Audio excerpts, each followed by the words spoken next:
Hola. Hoy vamos a sumergirnos en una fuente, bueno, densa pero clave. El Federal Register de Estados Unidos. La edición de hoy mismo, viernes 31 de octubre de 2025, volumen 90, número 209. Efectivamente. Para quien no lo conozca bien, el Federal Register es como el BOE de allí, ¿no? El sitio oficial donde el gobierno de Estados Unidos publica sus reglas del juego. Eso es. Las agencias federales anuncian ahí, pues, normativas, propuestas, avisos, órdenes presidenciales, de todo un poco. Y ojo que no es un simple tablón. Lo que sale aquí tiene fuerza legal, ¿verdad? Se puede usar en tribunales y todo. Exacto, es la referencia 44 USC 1507.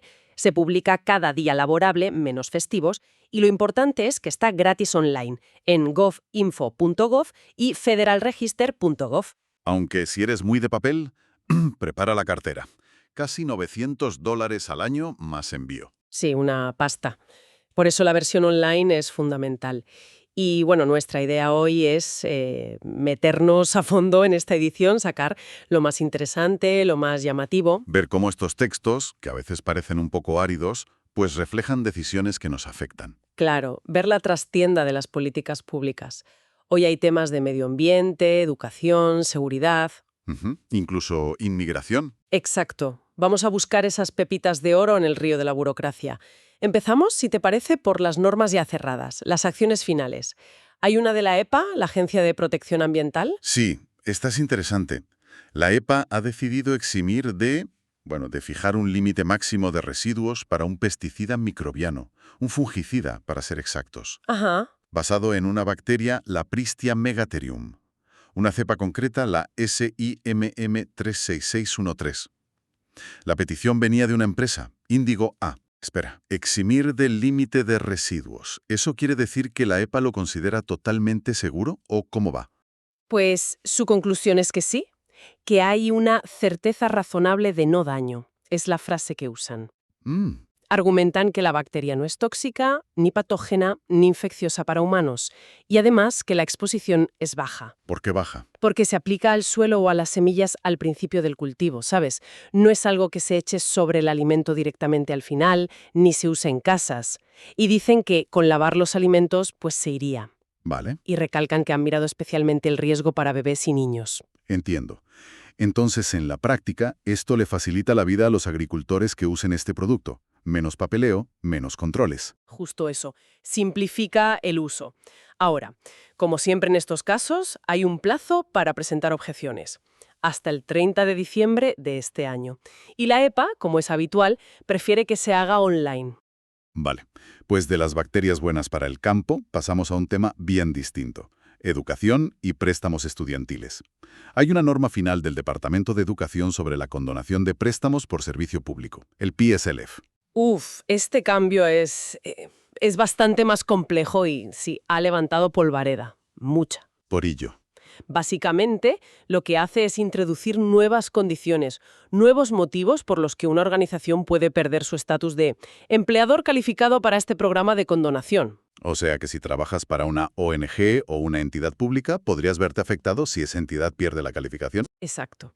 Y el motivo clave que introducen es si el Departamento de Educación determina que esa organización tiene un propósito ilegal sustancial. Propósito ilegal sustancial. Suena bastante serio. ¿Qué tipo de cosas entran ahí? No será una multa de tráfico, imagino. No, que va. La norma lo detalla bastante. Y es una lista potente, como dices. Incluye cosas como, complicidad en ciertas violaciones de leyes de inmigración, apoyo material al terrorismo. ¿Terrorismo? Sí, incluyendo cárteles de la droga designados específicamente. También habla de realizar procedimientos como, castración química o mutilación en menores, violando leyes federales o estatales, Madre mía. tráfico de niños entre estados para ciertos fines, un patrón claro y demostrado de discriminación ilegal o incluso un patrón de violaciones de ciertas leyes estatales como allanamiento, vandalismo o alterar el orden. Vaya lista. Tela marinera. Tiene unas implicaciones políticas y sociales enormes, ¿no? ¿Y cómo se decide algo así? ¿Quién tiene la última palabra? Pues la decisión final es del secretario de Educación. Se basa en un estándar de preponderancia de la evidencia. O sea, si es más probable que no que esa conducta ilegal haya ocurrido. Y las pruebas pueden ser... Sentencias judiciales firmes, declaraciones de culpabilidad, incluso acuerdos legales donde se admita ese propósito ilegal. Ahora, es importante decir que la norma afirma explícitamente que protege los derechos de la primera enmienda, la libertad de expresión, de reunión pacífica. Ya, pero siempre queda la duda, ¿no? ¿No podría interpretarse de forma muy amplia? ¿O usarse para ir contra organizaciones críticas con el gobierno, por ejemplo? Esa fue, una de las grandes críticas que se hicieron. Hubo casi 14.000 comentarios públicos sobre esta propuesta. Una barbaridad. Normal. El departamento, en su respuesta, defiende que la norma solo clarifica la ley que ya existe, que es para proteger el dinero público, y que no es vaga, ni ataca el debido proceso. Dicen que se centran en conductas ilegales concretas, no en ideas. Habrá que ver cómo se aplica en la realidad, claro. ¿Cuándo entra en vigor? El 1 de julio de 2026, así que todavía falta. ¿Y qué les pasa a los trabajadores si su empleador pierde esa calificación? ¿Y puede una organización recuperarla? A los prestatarios se les notifica si el estatus de su empleador cambia. Y sí, un empleador puede recuperar la elegibilidad, o bien esperando 10 años o presentando un plan de acción correctiva que apruebe el secretario. Y el gobierno dice que esto afectará a pocos, ¿no? Sí, el análisis de impacto regulatorio estima que afectará a menos de 10 empleadores al año y que los costes son mínimos. Pero claro, el impacto simbólico y político es otra historia. Desde luego. Es un ejemplo clarísimo de cómo una regulación de un programa financiero, pues, se mete de lleno en temas sociales y políticos muy, muy sensibles. Totalmente. Es usar la herramienta regulatoria para influir o penalizar conductas más allá de la pura gestión del programa de préstamos. Bueno, pues dejemos las normas ya aprobadas y miremos un poco al futuro, a las propuestas que todavía están en el aire, abiertas a comentarios. Tenemos al Servicio de Pesca y Vida Silvestre, el FWS. Eso es. Han publicado su revisión anual de especies candidatas a protección. La llaman la CNOR, Candidate Notice of Review. Una especie de lista de espera para entrar en la ley de especies en peligro, ¿no? Exacto. Es una actualización de qué animales y plantas podrían necesitar protección federal bajo la ESA. A fecha de 30 de septiembre de 2024, que es el corte que usan, había 16 especies en esa categoría, la de candidatas. ¿Y sirve para algo esa lista de espera? ¿O es solo para que lo sepamos? No, tiene su utilidad. Es como una alerta temprana. Avisa a los estados, a las tribus, a los propietarios de tierras, para que puedan planificar. Ah, claro. Y quizá tomar medidas de conservación voluntarias para intentar que la especie mejore y no necesite la protección oficial de la ley, que suele traer más restricciones. Es una forma de intentar evitar llegar a ese punto. Entiendo. Y además de decir quién está en la lista de espera, el documento también cuenta qué ha hecho la agencia últimamente, ¿no? Sí, resume el trabajo de los 2 últimos años fiscales, más o menos, de octubre de 2022 a septiembre de 2024. ¿Y qué dice? ¿Se ha avanzado mucho? Pues mira, dan cifras. En ese periodo, por ejemplo, se listaron definitivamente, o sea, se protegieron formalmente 48 especies de Estados Unidos y 5 extranjeras. Y se propusieron para listar otras 45 de EU y 6 de fuera. O sea que la maquinaria sigue funcionando. Sí, da una idea del ritmo de trabajo de la agencia en este frente. Y de las 16 candidatas actuales, ¿algún ejemplo para que nos hagamos una idea de qué tipo de especies son? Pues mira, hay bastante diversidad. Hay varias aves de fuera de EU, como la tangara de espalda negra de Brasil o el rascón de Bogotá en Colombia, ambas amenazadas por la pérdida de su hábitat. ¡Qué pena! Sí. También hay varias de Nueva Zelanda, como un ostrero y un periquito, que sufren por depredadores que se introdujeron allí. Y dentro de EU, pues está, por ejemplo, el eperlano del Delta, un pez de California afectado por cómo se gestiona el agua. O incluso un invertebrado, una almeja del delta del río Colorado, pero en la parte de México, que ha desaparecido casi por completo porque llega menos agua al río. Vaya. Y mencionan también algo llamado número de prioridad de listado, LPN. ¿Qué es eso? Es una forma que tiene la agencia de clasificar la urgencia. Un LPN bajo, como el 3 que tienen ese pez de California o el búho moteado del norte. Ah, el búho moteado. Sí, que ya está propuesto para subir a en peligro. Pues un LPN 3 significa amenaza alta e inminente. Es máxima prioridad. Ya.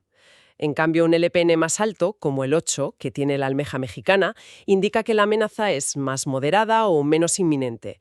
Les ayuda a decidir dónde ponen los recursos, que siempre son limitados, claro. Entendido. Es como el triaje en urgencias, pero para la biodiversidad. Vale, pues cambiamos de tercio, pero seguimos con regulaciones con impacto internacional.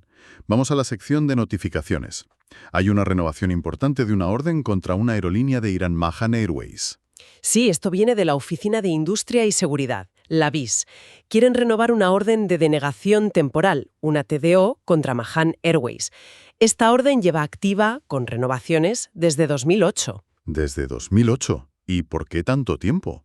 ¿Es que siguen incumpliendo las normas? Pues según la BIS, sí, y de manera continuada. La notificación es bastante dura. Habla de un patrón persistente de violaciones. ¿Violaciones de qué exactamente? De las regulaciones de Administración de Exportaciones de Estados Unidos, la SIAR. Acusan a Mahan de conseguir aviones de origen estadounidense, como Boeing o BAE Systems, o con partes clave de allí, como los Airbus, y también repuestos. Todo sin las licencias necesarias. ¿Y cómo lo hacen? Usando, según la BASE, empresas pantalla y triangulando a través de otros países para ocultar la operación. Armenia, Turquía, Emiratos, Irak. Una red compleja. ¿Y hay pruebas recientes de que esto sigue pasando? Pues la notificación menciona cosas de 2023 y 2024. Por ejemplo, que siguen operando aviones obtenidos ilegalmente en rutas a Rusia, China, que han conseguido otro Airbus A340 recientemente. Incluso que han hecho mantenimiento para Aeroflot, la aerolínea rusa, que también está sancionada por EU. Vaya. Y también citan informes sobre presunto transporte de armas a Siria en aviones de Mahan y de desvío de componentes electrónicos hacia Rusia vía Irán, usando también sus aviones. O sea que para la BIS, Mahan Airways sigue siendo una pieza clave para saltarse sanciones y controles de exportación. Exactamente. Por eso piden renovar la orden de denegación por otro año más. Esta orden básicamente prohíbe a Mahan y a cualquiera relacionado con ellos participar en transacciones que involucren bienes sujetos a las regulaciones de EUSU. Un ejemplo claro de cómo se usan estas herramientas administrativas en el tablero geopolítico y de seguridad. Sin duda, y hay que recordar que Mahan Airways también está designada por el Departamento del Tesoro como entidad terrorista global. Es un caso complejo. Pues de controlar la exportación de aviones pasamos a controlar la información sobre las personas. El Departamento de Seguridad Nacional, el DHS, está modificando un sistema de registros del programa SAFE. ¿Qué es SAFE y por qué es importante este cambio? A ver, SAFE son las siglas de Systematic Alien Verification for Entitlements. Es un servicio online, una base de datos que usan las agencias del gobierno, federales, estatales, locales, tribales, para comprobar el estatus migratorio o la ciudadanía de una persona. ¿Cuándo se usa eso? Pues cuando alguien pide un beneficio público, una licencia. Piensa en la seguridad social, el carné de conducir, ayudas sociales, incluso para verificar si alguien se puede registrar para votar. Ah, vale. ¿Y cuál es la novedad ahora? ¿Qué cambia? Pues hay varios cambios importantes. Quizá el más llamativo es que ahora SAFE podrá verificar también a ciudadanos estadounidenses de nacimiento. No, antes no podía. Antes se centraba sobre todo en verificar el estatus de inmigrantes legales, refugiados, etc. Ahora, al poder cruzar datos con la Administración del Seguro Social, la SSA, podrá confirmar también la ciudadanía de nacimiento. Eso es un cambio potente. ¿Y qué implicaciones tiene? ¿Podría usarse más en temas electorales, por ejemplo? Pues la modificación lo dice explícitamente. SAFE se puede usar para el registro y el mantenimiento de las listas de votantes. Además, permitirán hacer búsquedas usando el número de pasaporte o el de la licencia de conducir. Y otro cambio práctico, eliminan las tasas que pagaban las agencias estatales y locales por usar el sistema. Todo esto viene impulsado por órdenes presidenciales recientes, ¿no? Sí, sobre todo por órdenes ejecutivas que pedían mejorar el intercambio de información para verificar el derecho a beneficios y, sí, también para mantener la integridad de las listas de votantes. Claro. Pero esto seguro que genera debate, preocupaciones por la privacidad, por si se usa para otros fines, ¿no?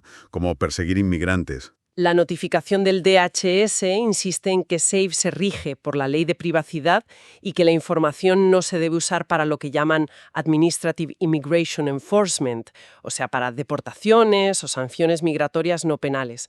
Ya. Pero la línea a veces es fina. Cierto. La ampliación de la capacidad de verificación y su uso explícito para listas de votantes, pues sí, seguramente generará discusión. Hay plazo para comentarios públicos hasta el 1 de diciembre. Es otro ejemplo de cómo una actualización que parece técnica de un sistema de datos, pues tiene unas ramificaciones sociales y políticas muy grandes. Totalmente. Y bueno, además de estas notificaciones que hemos destacado, el Federal Register de hoy trae la actividad de siempre, ¿no? El día a día. Sí, claro, la maquinaria no para. Hoy vemos, por ejemplo, a la EPA pidiendo más tiempo para recoger datos de emisiones industriales, a la agencia que regula las cooperativas de crédito renovando formularios, a la oficina de personal preparando encuestas sobre los seguros médicos federales, Lo normal. a avisos de reuniones de comisiones de cuencas fluviales y el Departamento del Tesoro, como siempre, muy activo, pidiendo renovar la autorización para recoger información a través de decenas de formularios del IRS, de Hacienda y otros sobre bonos, transacciones inmobiliarias, el engranaje diario, vamos. Perfecto. Y para terminar, nos vamos a la Casa Blanca. Hay 2 documentos presidenciales publicados hoy. El primero fija la cuota de refugiados para el próximo año fiscal. Sí, es la Determinación Presidencial 2025-13. Establece un límite máximo de admisión de 7.500 refugiados para el año fiscal 2026. 7.500. Eso suena muy poco, ¿no? Comparado con otros años. Es una cifra significativamente baja, sí, si la comparas con muchos periodos históricos. La justificación que dan es la habitual: preocupaciones humanitarias o interés nacional. Y dice a quién irían destinadas esas plazas. ¿Hay algún grupo prioritario? Pues indica que las plazas se asignarán principalmente a afrikaners de Sudáfrica y cita una orden ejecutiva específica sobre esto, la 14.204, y también a otras víctimas de discriminación ilegal o injusta. Ajá. Pero, y esto es muy importante, la propia determinación aclara que estas admisiones están sujetas a otras políticas presidenciales que están en vigor. ¿Qué políticas? Políticas que imponen verificaciones de seguridad muy estrictas y suspensiones generales de entrada al país, salvo que se determine un interés nacional específico para permitir la entrada de alguien. También menciona una proclamación que restringe entradas consideradas perjudiciales. O sea que el límite ya es bajo de por sí, pero además hay otras barreras que podrían hacer difícil incluso alcanzar esa cifra de 7.500. Exactamente. Es un límite máximo, pero condicionado por un marco de políticas mucho más amplio y, en general, bastante restrictivo en estos momentos. Vale. Y la segunda determinación presidencial también va sobre refugiados, pero desde un ángulo más administrativo, ¿no? Correcto. La Determinación 2025-14 ordena un cambio organizativo. Transfiere la gestión de las ayudas y los contratos para el reasentamiento inicial de los refugiados una vez que están dentro de UE. ¿Y quién lo llevaba antes y quién lo llevará ahora? Antes lo llevaba el Departamento de Estado. Ahora esa responsabilidad pasa al Departamento de Salud y Servicios Humanos, el HHS, concretamente a su Oficina de Reasentamiento de Refugiados, la ORR. ¿Y por qué hacen este cambio? ¿Qué buscan? La justificación oficial es ganar eficiencia, evitar duplicidades y centralizar toda la parte doméstica del reasentamiento en HHS y su oficina ORR. Dicen que esto se alinea mejor con la idea original de la Ley de Refugiados de 1980, que ya veía a la ORR como la líder en la acogida dentro del país. O sea, mejorar la coordinación con los estados, las ciudades, para que la gente se integre antes y sea autosuficiente. Esa es la idea que transmiten, ¿sí? Fomentar la autosuficiencia y la asimilación. Interesante. Entonces, por un lado, bajan mucho el número de admisiones y mantienen restricciones fuertes. Y por otro, centralizan la gestión de la acogida en HHS. ¿Podrían estos dos cambios juntos tener algún efecto inesperado? ¿En la capacidad real de acoger e integrar a los pocos que lleguen, por ejemplo? Es una muy buena pregunta. La coordinación entre la parte de política exterior, que sigue llevando Estado, quién puede venir, y la parte de acogida doméstica, ahora más concentrada en HHS, va a ser crucial. Es una reestructuración importante del programa, desde luego. Pues sí. Bueno, hemos hecho un viaje fascinante hoy, ¿eh? Desde bacterias que ayudan a los tomates hasta la geopolítica de las sanciones a aerolíneas. Pasando por las complejidades de los préstamos estudiantiles, la protección de animalitos y plantas, los sistemas para verificar quién eres, y acabando con las políticas de refugio. Y todo sacado de un solo día, de Federal Register, Demuestra que este documento, aunque a veces parezca un ladrillo, es una ventana increíble para entender no solo las reglas finales, sino también los debates que hay abiertos, las prioridades que cambian en el gobierno. Y las tensiones políticas que hay debajo de todo, claro. Exacto. No es solo el qué se regula, sino el cómo y a veces el por qué. Y eso revela mucho más. Lo que nos deja con una reflexión para el final, ¿no? Sí, porque el Federal Register refleja decisiones ya tomadas, pero también planta las semillas de futuras discusiones. Las normas propuestas piden comentarios, las normas finales se pueden llevar a los tribunales. Como ya se comentaba que podría pasar con la de los préstamos PSLF. Entonces, la pregunta que queda flotando es, ¿cómo van a evolucionar estos temas que hemos visto hoy? Por ejemplo, esa nueva definición de propósito ilegal sustancial para la condonación de préstamos. ¿Qué efectos podría tener a largo plazo que ahora no vemos? En el sector no lucrativo, en ciertos tipos de activismo. Acabará en los tribunales, como dices. O si pensamos en la política de refugiados. Esa cuota tan baja, 7.500 personas, combinada con la reorganización administrativa que centraliza la acogida en HHS, ¿cómo afectará de verdad a la capacidad de integración y a la imagen de Estados Unidos como país de acogida? ¿La supuesta eficiencia administrativa compensará la reducción de números y las barreras de entrada? Son preguntas abiertas, claro. Pero surgen directamente de leer entre líneas la actividad diaria del gobierno, tal como se publica hoy. Una prueba de que la maquinaria regulatoria no descansa nunca, y sus efectos van mucho más allá del papel. Pues ahí lo dejamos por hoy.